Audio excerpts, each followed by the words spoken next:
Hi everyone, welcome back to my channel. If you are new around here, my name is Becca. I'm the music teacher who blogs over at beccasmusicroom.com. I teach elementary music at a 1st through 5th grade school. This year we lost our pre-K and kindergartners, and so we're just 1st through 5th grade. And I'm here today to talk a little bit about classroom management.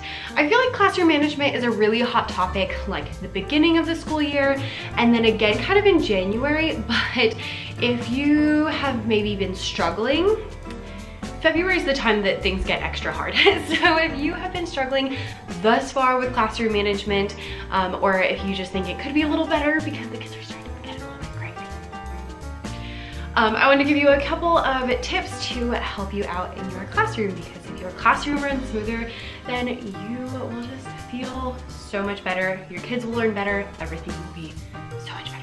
So if you enjoyed this video, please make sure that you like, subscribe, and share so other people can find it as well. And let's jump right in. All right, so in this video, we're gonna talk about classroom management pillars. These are like the basics of classroom management that every single person needs to know. And so we're gonna talk about different things that really can make or break your classroom management. In my next video, we are going to talk about specific strategies that I use in my classroom. So if you watch this and you're like, but I still need a couple more things, make sure you hit that subscribe button so you can check out the next one, which is gonna be specifically like, here is literally what I do in my classroom. Now, if you need to know a little about my classroom to help you out a little bit and understand where I'm coming from, I again teach elementary music from 1st through 5th grade, so I do not have the same kids all day long. I have kids for about an hour, and I teach at a fairly difficult school. I love, love, love, love, love my children, but I'm at one of those schools where people that I talk to who live where I live, I can always tell if they know what I'm talking about by what they say when I tell them what school I work at. They either say like, oh yeah, that's nice, which tells me they've never heard of it before and they're probably not from here. Or on the other hand, they say, oh, you work there? And I'm like, yes, I do. And I can tell immediately if they know what I'm talking about, because that's the face that I get if they do. I mean, it is to the point where the other day I saw someone I hadn't seen in maybe a year or two, and he said, oh, well, where are you teaching now? And I was like, oh, I'm still at the same place. And he said, good for you, sticking it out. And I was like, okay. So the reason I tell you that is not to make you feel like bad for me. I love my school. However, the reason I tell you that is because if you are at one of those schools and you're watching this video and you're like, what's this girl know about anything? I know a little bit. I don't know a lot, but I know a little bit and enough to keep my classroom pretty well under control. And we have a lot of music making. So we're gonna jump right into all of the pillars of classroom management now that you know that I am not, you know, sitting on my high horse at some fancy schmancy school where children actually listen. I mean, really, do any children actually listen? Let me know down below. Anyway, let's jump into the actual content. So, classroom management pillars. The very first thing you need to do, no matter what you teach, where you teach, how old your students are, is make sure that you're building relationships with your students. Now, there's lots of ways to do that. If you would like, I can do a whole video on building relationships with students. But when you are someone like me and you teach 550 kids, in the past I've had as many as like 700 and something, teaching, you know, building relationships with individual students when you got 700 is really, really difficult. So, yes, build relationships with students by talking to them and, you know, just kind of interacting with them as much as you can. But also you need some other ways that are gonna help you when you have so many. So 2 main things that are really gonna help you build relationships with your students, no matter what grade you teach. Number 1 is going to be learning their names. I know this is hard if you have a lot. I personally keep a seating chart because I had a hard time memorizing those. Now I'm actually pretty good, but I have a seating chart so I know, okay, if I'm in class, I can tell who everybody is by looking at the seating chart. and then I can call them by their name. I call kids by their name as much as I possibly can so that I learn it really well. The other thing I've been doing is that I stand in the front in the morning and the afternoon during arrival and dismissal. So during that time, I use it to like test my memory, and I try to call every single student by their name. I don't always win, but that's kind of my goal. And sometimes I'll get like, 10 or 15 in a row and I'm like, yeah, and it's really exciting. But just, especially in the morning when kids come in and you're like, oh, hey, so-and-so, and call them by their name, like that makes a huge difference. They're like, oh, hey, someone knows who I am and cares about me. All right, this will be a good day. So I don't always hit everybody, but I try my very best. So number 1, learn names, or at least have a seating chart so you can pretend you learn their name. Number 2 is to be consistently pleasant. Now, I don't always feel like being consistently pleasant, but I try my best. And this is something that actually, I've always felt, I try to be calm and I try to be pleasant, but it has been like extra obvious to me since I read about it in a book. I will go get it actually so you can see what it is. All right, so we just finished this book up called The Happy Teacher Habits, and it was amazing. I'm gonna have a whole book review video coming out very soon, so hit that subscribe button so you don't miss it. The author of this book has done a lot of research into classroom management. He has a blog called Smart Classroom Management, so you know. And he talks about being consistently pleasant with your students and how much of a difference that makes to them. This is especially true if you see your students once a week, or for like an hour a day, because they don't have the whole day to be with you. So if you are consistently pleasant every time they come, it's gonna really help them to build relationships with you, because they'll be like, oh, I like going to her class, she knows my name, and she's usually pretty happy, she doesn't usually yell at me. Now, in that book, he talks a lot about, you have to actually do it like all the time. I definitely cannot say that I'm pleasant all the time, but I am trying to be better. I feel like right now I'm maybe 75% of the time, so we're trying to up that percentage a little bit to help make sure that I have the best relationships with my students as I can. The second thing you need for a classroom that runs smoothly is a classroom management plan that you actually enforce. So usually at the beginning of the year, your administrator will be like, send me your classroom management plan. And at first I was like, I don't know what that means. So figure out what you're going to do when students are good and when students are not good. And if they continue to be not good and continue to be not good, you can't, if you are going through the day and you don't have a plan for what you're gonna do if students are off task, then things are gonna be really stressful, because when a student starts talking, you have to figure out what you're gonna do. And you have to decide, am I gonna fuss at this student? Am I gonna move him? Am I gonna do this, that, the other? I don't have that because I have a classroom management plan. So if you're talking, you get a yellow card. The end. Like, I don't have to sit there and think about it or worry about it. And the kids know that I have a plan, and they know if they're talking or if they hit someone or if they're out of their seat, this is what's gonna happen.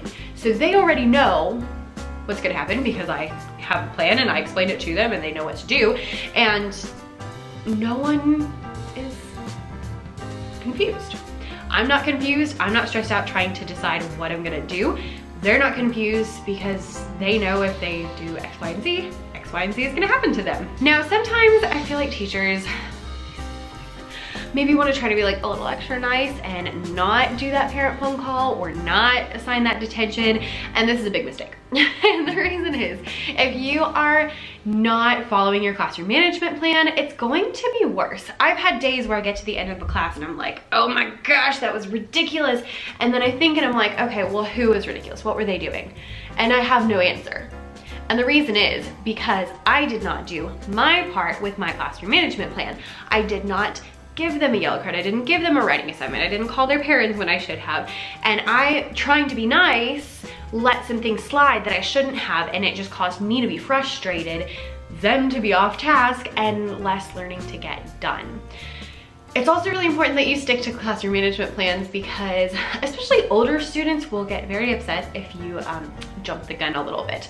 A few months ago, I had a kid who I'll explain my whole classroom management plan next week so you can understand it a little better, but basically I have like a 3-step process. So you get a yellow card, and then you get a writing assignment, and then you get a red card, which is a parent phone call and a lunch detention. And he was at a writing assignment, but he was being awful and driving me crazy. And it was one of those days where I was trying to be nice and trying not to like call his mom and do the lunch detention thing. And he left, and he actually left early. And I was like, I gotta call his mom. Like, it was just ridiculous, not okay. I shouldn't have let it get that far. And so I did. And the next day he came in and he was like, Miss Davis, why'd you call my mom? I didn't have a red card. And I was like, you were being ridiculous. And he was like, but I didn't have a red card. And I was like, okay. And I had to apologize to him and say like, okay, I'm sorry. I jumped the gun. I shouldn't have done that. What I should have done is stuck to my plan in the first place. But you did deserve that. And so have a plan and stick to it. The kids know it, you know it, and it just makes your life easier. Again, I don't sit there and think like, oh, what am I gonna do if someone gets out of their seat? Get out of your seat, get a yellow card, you don't get to play instruments. The end. So, number 2, have a plan, stick to it. Number 3 goes right along with it, and that is be consistent. The kids know whether you are consistent or not, and I can tell. So, I teach music, so I teach like specials, and this is a terrifying thing for classroom teachers, but I can tell very quickly whether classroom teachers stick to their guns or not, because when they come in my room and I say something, if they believe me, I can tell their teacher actually does what they say they're going to. If they don't believe me, their teacher does not do what they say they're going to. Now, they usually believe me pretty quick because I don't say things I don't mean.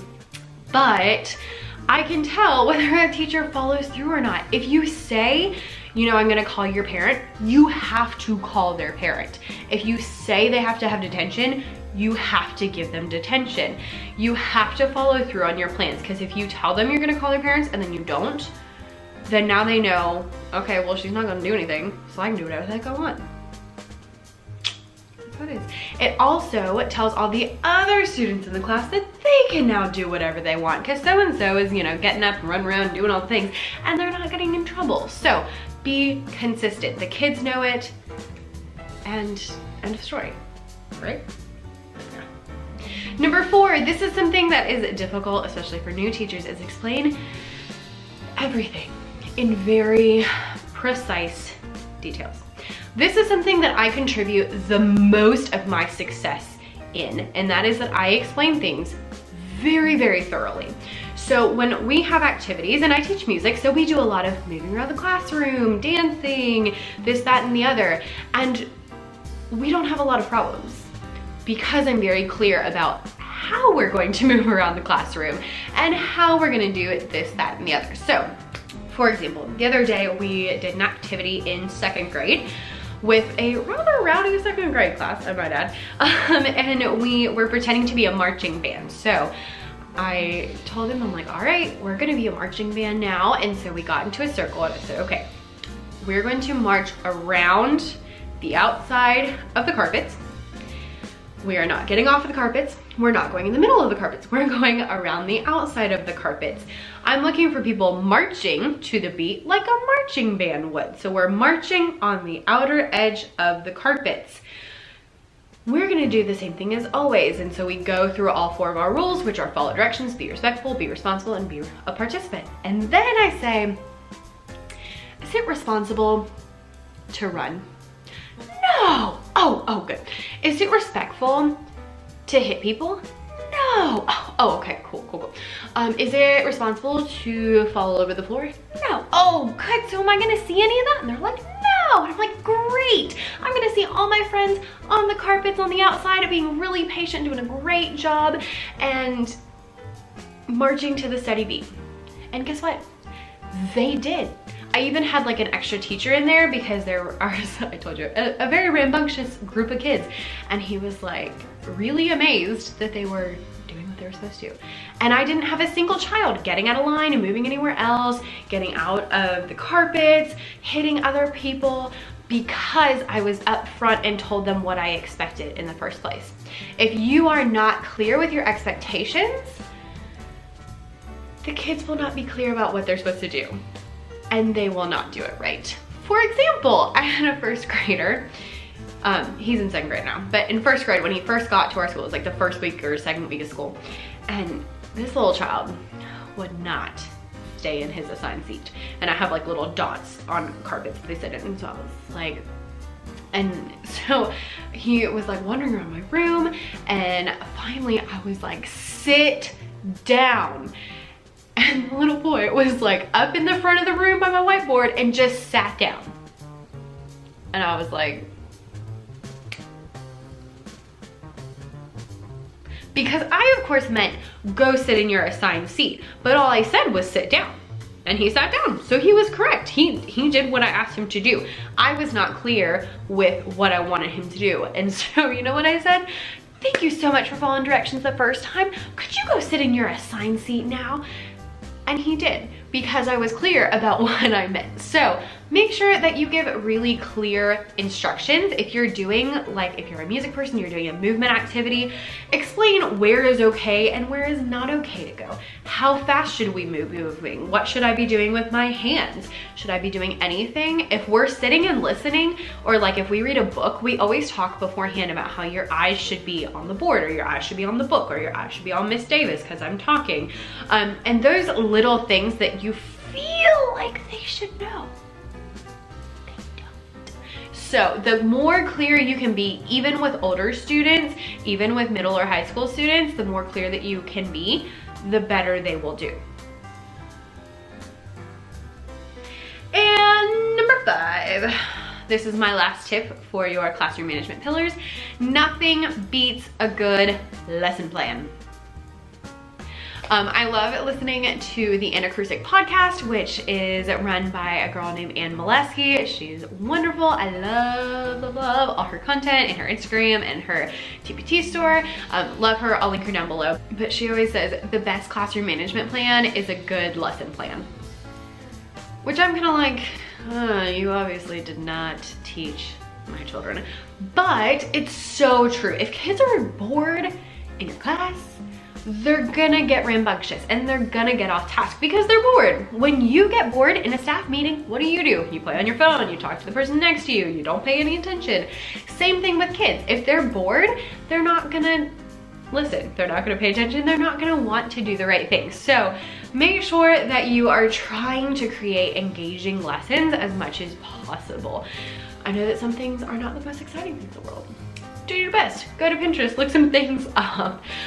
This has been even more apparent for me this year. I upped my rigor a little bit, especially with my younger kids, and just really turned up the pacing. And so we do a lot more stuff in the same amount of time now than we used to, and I've had a lot less behavior issues.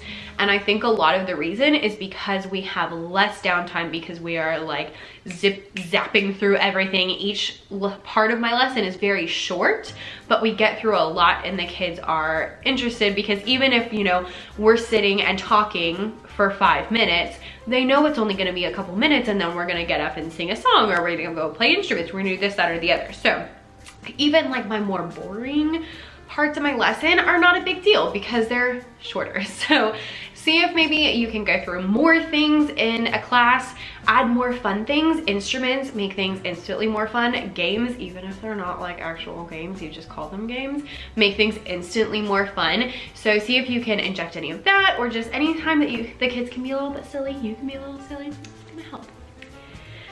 All right, so those are my 5 pillars for classroom management. As a review, that would be build relationships, have a plan and stick to it, be very, very, very consistent, explain everything in excruciating detail, and have a really good lesson plan. Those 5 things are really gonna set you up for success. Now, if you need some help for like what classroom management plans you should actually have, I have another video that will be coming out very soon explaining everything that I do in my classroom. In the meantime, if you don't want to wait, I will link down below a couple of like blog posts and videos that I have that explain different classroom management strategies that maybe I do now, maybe I used to do, or I do like a version of them, so that you can check them out right now. So click the links down below if you're interested in any of that. Make sure you like, subscribe, and share if you enjoyed this video, and have a wonderful, wonderful week.